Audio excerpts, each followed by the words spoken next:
என்னடா ஜிப்புன்னு போயிட்டு.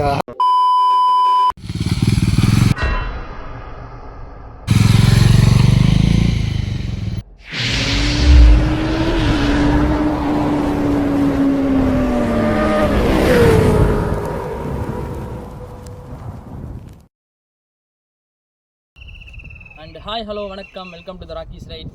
நம்ம சேனலில் ஒருத்தர் தான் கேட்டாங்க, நிறைய பேர்லாம் கேட்கல. ஒருத்தர் கேட்டிருந்தாரு, இந்த மாதிரி டாமினர் எப்படி ப்ரோ, வண்டி எடுக்கலாமா வேணாமா, நான் வந்து காலேஜ் தான் யூஸ் பண்ண போகிறேன், அது வந்து எனக்கு எப்படி இருக்கும் அப்படிங்கிற மாதிரி கேட்டிருந்தாரு. ஸோ நான் என்ன நினச்சேன், ஓனர்ஷிப் ரிவ்யூ நான் போடலாம், ஒரு 25,000 ஓட்டிட்டு போடலாம்னு நினச்சேன். இன்னும் ஒரு 300 கிலோமீட்டர் என்னமோ தான் இருக்குது, சரி போட்டுடலாம் அப்படின்னு சொல்லிட்டு தான் இந்த வீடியோ எடுக்கிறோம். இந்த வீடியோவில் என்ன பார்க்க போகிறீங்கன்னு பார்த்தீங்கன்னா, நான் டாமினர் பற்றி ஓனர்ஷிப் ரிவ்யூ போட போகிறேன். இது வரைக்கும் நான் வண்டியை வந்து ஒரு 23,000 கிலோமீட்டர் ஓட்டிட்டேன். ஸோ எனக்கு இந்த 23,000 கிலோமீட்டர் எனக்கு கிடைச்ச நாலேஜை வச்சு இந்த ரிவ்யூ நான் போடுறேன். இதுக்கப்புறம் டாமினர் எடுக்க போகிறீங்கன்னா மேபி இந்த வீடியோ உங்களுக்கு யூஸ்ஃபுல்லாக இருக்கலாம். நிறைய விஷயம் நீங்கள் தெரிஞ்சுப்பீங்க. ஃபஸ்ட்டு எடுத்தோன்னே பார்த்தீங்கன்னா, இந்த வண்டி ஒரு 400 சிசி எல்லாருக்குமே தெரியும். 373 சிசி எக்ஸாக்டாக பார்த்தீங்கன்னா. பட்ஜெட் வைஸ் வரீங்கன்னு பார்த்தீங்கன்னா, உங்களுக்கு சீரியஸாக வந்து செம்ம ஒர்க் ஃபார் தட் மணி. நீங்கள் அவ்வளோ அமௌண்ட் போடுறீங்க, அவ்வளோ காசு கொட்டுறீங்க. அதே மாதிரி எனக்கு வந்து இந்த பெருசாக ஸ்பெசிஃபிகேஷன்ஸ்லாம் வேணாம். லைக் வந்து இந்த ப்ளூடூத்து, ட்ராக்ஷன் கண்ட்ரோல் இதெல்லாம் எனக்கு வேணாம். பட் வந்து எனக்கு வண்டி அப்படியே வந்து ஒரு பர்ஃபெக்டான ஒரு வண்டி அப்படி தான் இருக்கணும் அப்படின்னு நினச்சிங்கன்னா நீங்கள் இதுக்கு போகலாம். சரியான வேல்யூ ஃபார் மணி. இப்போ நெக்ஸ்ட்டு பார்த்தீங்கன்னா வந்து வண்டியோட ப்ரைஸ் வந்து நான் சொன்ன ரொம்ப ஃப்ரெண்ட்லியான பட்ஜெட் ஃப்ரெண்ட்லி தான் இது. ஆக்சுவலி என்ன சொல்ல போனால் 3 லட்ச ரூபா தான் வண்டி எடுத்துடலாம் நீங்கள்.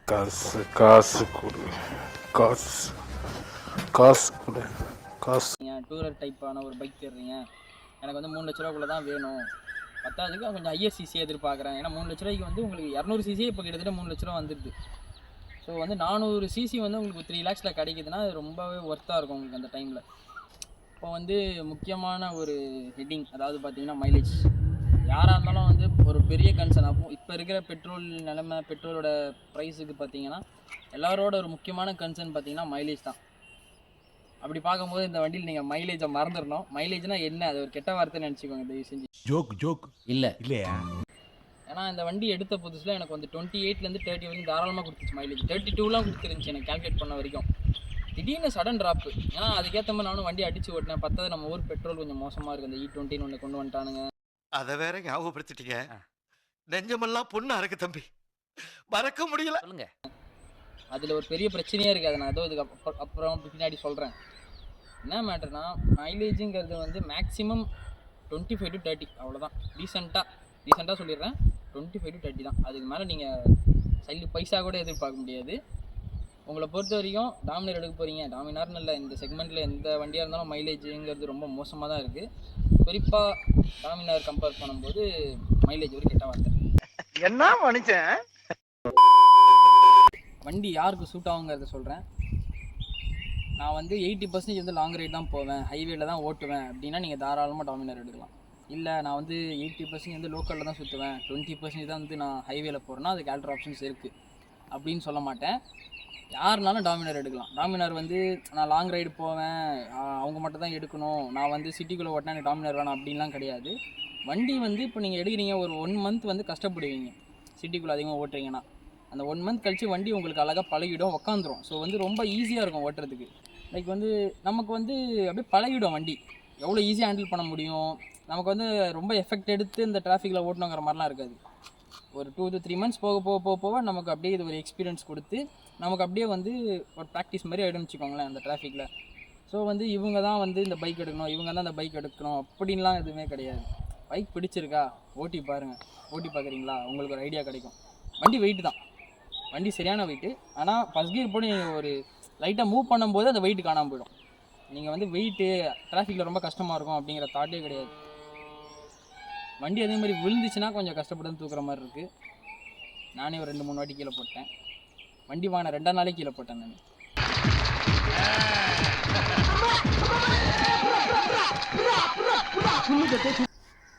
வண்டியோட குவாலிட்டி பார்த்தீங்கன்னா வந்து இப்ப நான் என்ன உங்கள்கிட்ட சொல்றது, இப்போ வந்து டேங்க் பார்க்குறோன்னு வச்சுக்கோங்களேன், நல்லா இருக்குது. அப்படியே கொஞ்சம் கீழே போனால் நல்லா இல்லை, அப்படி தான் இருக்குது. ஒரு சில விஷயங்கள் வந்து குவாலிட்டி சூப்பராக இருக்குது. லைக் வந்து இந்த நக்கிள் கார்டு கொடுத்துருக்காங்க, இது வந்து இன்னும் கொஞ்சம் பெட்டராக பண்ணியிருக்கலாம்னு ஒரு தாட். குவாலிட்டின்னு சொல்லும்போது பார்த்தீங்கன்னா, ஆக்சுவலி நான் வண்டி வாங்கி ஒரு 3 மாதம் கிட்டே இருக்கும்போது, ஒரு 3-3.5 மாதம் தாண்டிடுச்சு. அந்த டைம்லேயே பார்த்தீங்கன்னா இந்த இடத்துல வந்து கிராக் விட்டுருச்சு. இது வந்து வண்டியிலே ஸ்டாக்காக வந்த வைசர் தான். இதெல்லாம் கிராக் விட்டுருச்சு. இதுலேயும் கிராக்கு, இதுக்கு அந்த சைடு இருக்கு, இதுலேயும் கிராக்கு. உங்களுக்கு பார்த்தாலே தெரியும்னு நினைக்கிறேன். அதெல்லாம் ஃபெவிக்விக் போட்டு நான் டேப் போட்டு ஒட்டி வச்சுருக்கேன், வேறு வைசர்லாம் வாங்க வேணாம் அப்படின்னு சொல்லிட்டு. ஆனால் அது இப்போ வரைக்கும் ஓடிட்டுருக்கு. இது வந்து ஒரு குறிப்பிட்ட டைமுக்கு அப்புறம் வந்து வைப்ரேஷன், சரியான வைப்ரேஷன் இருக்கும். மெயின் பாயிண்ட் அது. வண்டி வந்து நீங்கள் 70 தாண்டினாலே வைப்ரேஷன் வந்துடும். அது உங்கள் ஃபோன் வைப்ரேட் ஆகும் நினச்சி நீங்கள் ஃபோன்லாம் தொட்டு பார்ப்பீங்க. நான் அது மாதிரி நிறைய வாட்டி தொட்டு பார்த்துருக்கேன். ஒரு 80-90லாம் போகும்போது திடீர்னு பார்த்தீங்கன்னா காலில் பாஸ் ஆகும் வைப்ரேஷனு. என்னடா யாரா கால் பண்ணுறா நேரத்தில் ஃபோனை தொட்டு பார்த்தா ஃபோனில் ரிங் இருக்காது. அந்த மாதிரிலாம் நடக்கும்.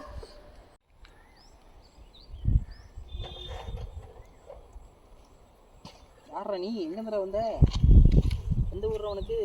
A few moments later. And then வந்து வண்டியோட ஹெட்லைட் பற்றி நான் பேசியே ஆகணும். ஆக்சுவலி நான் வந்து ஒரு 1.5 வருஷமாக வந்து நிறைய லாங் ரைட்ஸ்லாம் போயிருக்கேன். லைக் வந்து மதுரை போயிருக்கேன், கோயம்புத்தூர் போயிருக்கேன், பாண்டிச்சேரி, பெங்களூரு. எல்லாமே வந்து நான் ஸ்டாக் வண்டி தான், வண்டி ஃபுல் அண்ட் ஃபுல் ஸ்டாக் தான். பத்தாவதுக்கு ஹெட்லைட் வந்து எனக்கு இது வரைக்கும் ஒரு பற்றாக்குறை இருந்ததே கிடையாது. என்ன சொல்ல வரேன்னா, உங்களுக்கு ஸ்டாக் ஹெட்லைட்டே வந்து நல்லா ப்ரைட்டாக இருக்கும். பின்னாடி ஒரு பில்லியன் உட்காடுறாங்கன்னா மட்டும் ஹெட்லைட் வானத்துக்கு அடிக்குது. அது எல்லா வண்டியிலையும் இருக்கிறது தான். இந்த ஒரு 1.5 வருஷத்தில் நான் என்னென்ன கஷ்டப்பட்டேங்கிறத சொல்கிறேன். லைக் வந்து கிட்டத்தட்ட ஒரு 6 மந்த்ஸ் கிட்ட வண்டி நல்லா இருந்துச்சு, சூப்பராக இருந்துச்சு. சீரியஸாக எந்த ஒரு ப்ராப்ளமே இல்லை. ஜஸ்ட் ஆயில் மாற்றுவேன், சர்வீஸ் விடுவேன், வாட்டர் வாஷ் பண்ணுவேன், வீட்டில் விடுவேன், இப்படி தான் இருந்துச்சு. இந்த 6 மாதம் கழிச்சு தான் எப்போ இந்த E20ங்கிறத இன்ட்ரடியூஸ் பண்ணாங்களோ அப்போ தான் பர்சனலாக எனக்கு என் வண்டிக்கு தான் அது ஆச்சா இல்லை மற்ற வண்டிக்கும் ஆச்சான்னு தெரில, வண்டி ஆட்டோமேட்டிக்காக ஆஃப் ஆகும், அடைக்கும். ஒரு மூவிங்லேயே இருப்பீங்க, லோ ஸ்பீடில், அதுவும் மெயினாக லோ ஸ்பீடில் அப்படியே கட் ஆஃப் ஆகும், அப்படியே வண்டி ஆஃப் ஆகும். ரொம்ப கார்பன், நம்மளோட வண்டியோட த்ராட்டில் பாடிங்கிறதுல வந்து ஏகப்பட்ட கார்பன் வந்து ஸ்ப்ரெட் ஆச்சு. அது மாதிரி பார்த்தீங்கன்னா ஒரு வாட்டி என்னாச்சு தெரியாமல் ஒரு பிளாட்டோவில் விட்டு என்னோடய அலாய் பெண்ட் ஆச்சு. அலாய் பார்த்தீங்கன்னா ஃப்ரண்ட் அலாய் மட்டும் 8000 போட்டுருந்துச்சு. நம்மகிட்ட அவ்வளோ பட்ஜெட் இல்லையே. ஸோ வந்து நான் டிங்கரிங் மட்டும் பண்ணிக்கிட்டேன், பட்டி டிங்கரிங் பண்ணிக்கிட்டேன். அண்ட் தென் பார்த்தீங்கன்னா மைலேஜுங்கிறது கொஞ்சம் டிசப்பாயின்மெண்ட்டாக இருக்கும். ஆனால் நம்ம ஓட்டும் போது அந்த தாட்டே இருக்காது. ஓட்டும் போது அட்ரா உட்ரா பிரிடா அப்படி தான் இருக்கும். ஓட்டும் போது நமக்கு அந்த பொறுமையாக ஓட்டணும் அப்படிங்கிற ஒரு தாட்டே இருக்காது. ஹைவேல வந்து ஸ்டெபிலிட்டிங்கிறது தாறுமாறாக இருக்கும். சீரியஸாக வண்டி அந்த வெயிட்டுங்கிறது அந்த இடத்துல நீங்கள் யோசிப்பீங்க, இதனால தான் அந்த வண்டி இவ்வளோ வெயிட்டாக இருக்குது போல் அப்படின்னு சொல்லி யோசிப்பீங்க. ஏன்னா அவ்வளோ ஸ்டெபிலிட்டியாக இருக்கும். நான் வந்து மினிமம் வந்து ஒரு 120 க்ரூஸ் பண்ணுவேன், ஒரு 120 to 130 அதில் க்ரூஸ் பண்ணிட்டு போயிட்டே இருக்கலாம். நம்ம வந்து இந்த ஹவர்ஸ்குள்ளே தான் க்ரூஸ் பண்ணோம், அதுக்கப்புறம் வண்டியை ஸ்லோ பண்ணிடணும் அப்படிலாம் கிடையாது. ஒன் டே ஃபுல்லாக கூட நீங்கள் வச்சு 120லேயே கூட க்ரூஸ் பண்ணலாம். வண்டி அதுக்கான கேப்பபிள் தான். வண்டியோட பிக்கப் பார்த்தீங்கன்னா உங்களுக்கு அந்த ஒரு 80லேருந்து அந்த ஒரு 140 வரைக்கும் நீங்கள் ஜஸ்ட்டு த்ராட்டில் கொடுத்தாலே போதும், வண்டி அசால்ட்டாக வந்து எல்லாத்தையும் ஓவர்டேக் பண்ணி போயிட்டே இருக்கும். அதேமாதிரி வண்டி மெயின்டெனன்ஸ்னு பார்த்தீங்கன்னா ஜென்ரலாக பண்ணுறது தான். நம்ம வண்டியோட ஆயில் ஃபில்ட்ரு, ஏர் ஃபில்ட்ரு, அப்புறம் 10,000 கிலோமீட்டர்ஸ் ஒன்ஸ் வந்து ஸ்பார்க் ப்ளக்ஸு, அப்புறம் 20,000 கிலோமீட்டர்ஸ் வந்து இந்த பிரேக் ஆயில்ஸு, இதெல்லாம் வந்து செக் பண்ணுற மாதிரி இருக்கும். எனக்கு சேஞ்ச் ஃப்ளைட் எப்போ அடி வாங்கிச்சுன்னா கரெக்டாக 18,000 கிலோமீட்டர்ஸில் அடி வாங்கிச்சு.